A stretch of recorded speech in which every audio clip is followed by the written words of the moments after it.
Hey everybody, Off the Mic Sports Network here. Another edition of Off the Top Rope. Sometimes I just love the internet. Sometimes, I mean, the IWC is loaded with a bunch of morons, but sometimes you get, weird interactions on social media with the wrestlers. And Wednesday brought that. Do you guys remember who Deonna Purrazzo is? Because I do. I thought she was one of the better women's professional wrestlers out there. She signed with AEW last year at the start of the year, confronted Mariah May, ended up feuding with Toni Storm. They had a decent little feud leading into Revolution that ended with some wonky finish. And Deonna Purrazzo has not been close to the women's world title ever since. About a week later, Mercedes Monet showed up, and she has run roughshod over this women's division. They never crossed paths. I mean, Deonna got tucked away on Collision, did a couple of good things with Thunder Rosa, and now she's, I guess, I wouldn't know because I don't see them, and if they're on Collision, God bless them. She's primarily doing stuff with Taya Valkyrie, who she has a big history with. Also, Deonna's good friends with Chelsea Green, who's having a great run in WWE. Yes, she just lost the Women's U.S. Champ, but Deonna is one of the better and more accomplished female professional wrestlers out there. But the reason why I bring this up is you go to social media, and so she quote retweeted a fan account of a picture of her saying, "Hey, long time no see." Fan responded basically saying, "Are you pulling up to Dynamite tonight?" She quote reposted this and said, "During picture in picture, probably." Woof, as my sister would say. That is not a good indication of where Deonna Purrazzo's standing is in this women's division. And this illustrates my point of, for all of you people who are just so happy that we're getting Mercedes Monet and Toni Storm, take a look at Deonna Purrazzo. One of the most accomplished females in this division, came over about a year ago, was there before Mercedes Monet, feuded with Toni Storm, and she cannot get an ounce of television time.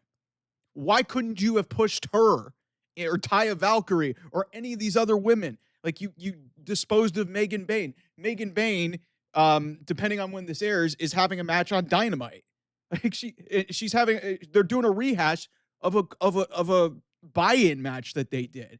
This women's division, despite what any of you want to tell me in the comments, and that it's such a great thing that Toni Storm and Mercedes Monet are facing each other at All In, which, is a money match. No pun intended. It's a great, amplifier of two of the biggest female stars that you have. But what did it cost you? You could have had so much more depth and versatility in your division. I think the world of Deonna Purrazzo. It did not work in WWE. She went to TNA, reinvented herself, became one of the great knockouts champions of all time. She signs a big money contract right out of there, debuts in her home city of New Jersey last year at the start of the year, gets one world championship feud match, and then she's tucked away on Collision and can't be bothered to be put on television. And then when she's interacting with the fans, she says, "Yeah, I'll probably show up during picture in picture."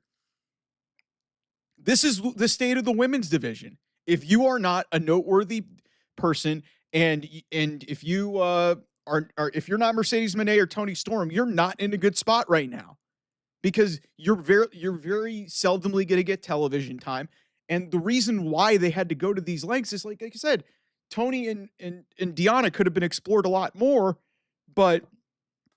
and then, you put all your eggs in the basket with Mariah May. Mariah May gets her title run. It's shit. You didn't go to really any lengths to put her over, and now she's going to end up in WWE. Like, look no further than what happened with, Stephanie Vaquer and Julia Roxanne Perez and Jordan Grace all going up to the main roster. You want to know why that's happening? Mariah May's coming to NXT. It's sooner rather than later. It could, who knows, if she does get let out of her contract and maybe she's there by Evolution. I don't know if that's going to be realistically possible based off what's public knowledge. But I saw this Deonna Purrazzo post, and you guys may think it's nothing, but that's something.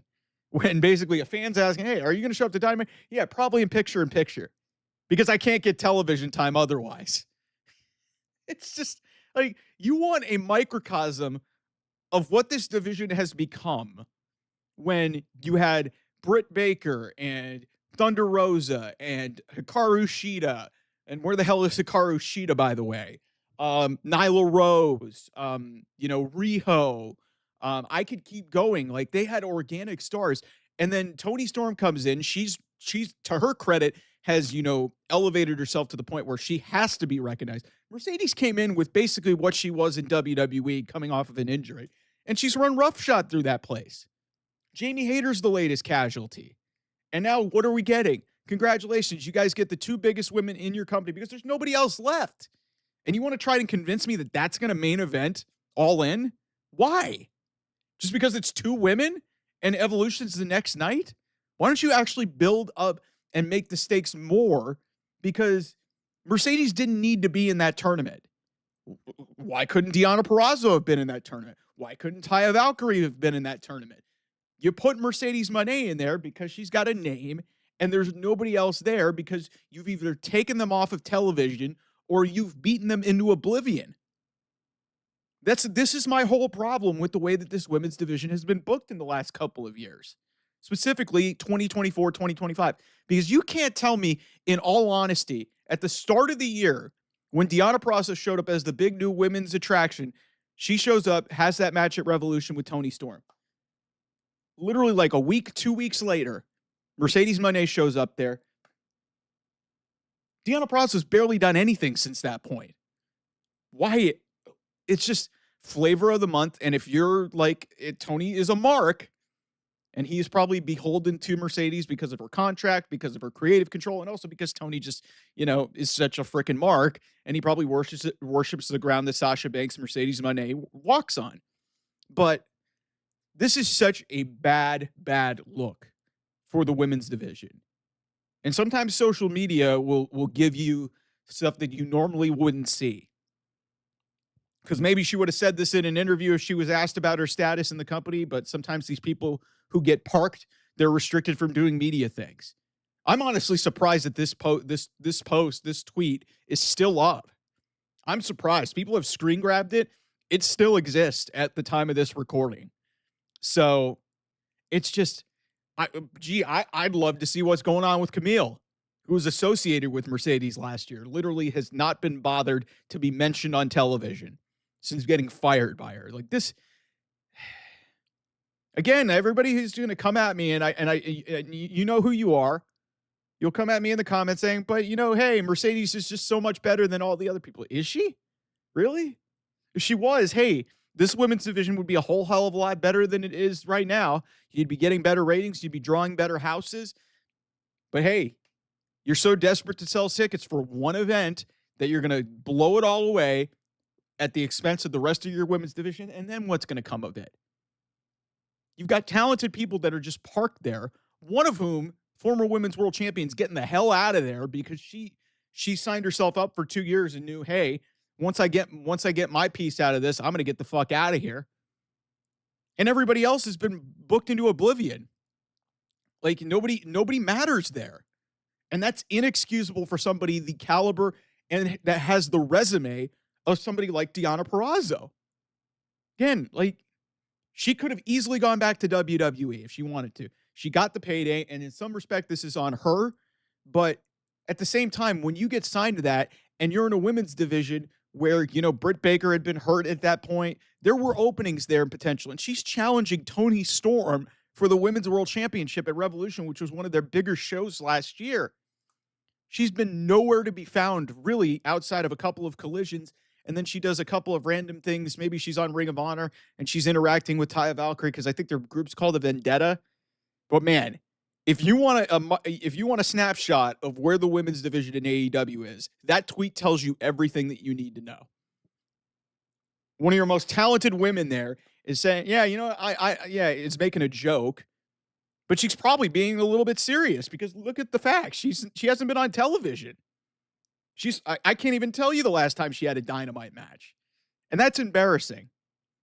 So for all you people who are just trying to trump it up, man, we got Mercedes Monet and Toni Storm, two of the best. They're two of the best women maybe to ever wrestle. The two of the best and most talented and most versatile female wrestlers maybe in the history of this industry. But you're exhausting that in a year when Mercedes is still the TBS champion. And you've got other talented women in this division that you could have very easily put in Mercedes' spot and not had to, go to these lengths. I was on record. I thought Jamie Hayter should have won that tournament, but she didn't. Once Mercedes was in it, I thought Mercedes should have faced Athena. But you know what? They're getting rid of that. It's just there's too many talented women in this division to have it be this way. So go ahead, have your one match, but what's going to happen after that? You've got nothing left. So that's my thoughts on the AEW women's division. I'll have some thoughts here because Dynamite looks really weird tonight, and I'm not optimistic with the way it's the same shit. And you've got 6-7 weeks to build to All In. And looking at this card and looking how thrown together it was at the last possible minute, it's the same shit, different week. Great. You had a great pay-per-view. You do that all the time. Book some actual solid television. Anyway, I'll see you guys soon. Bye-bye.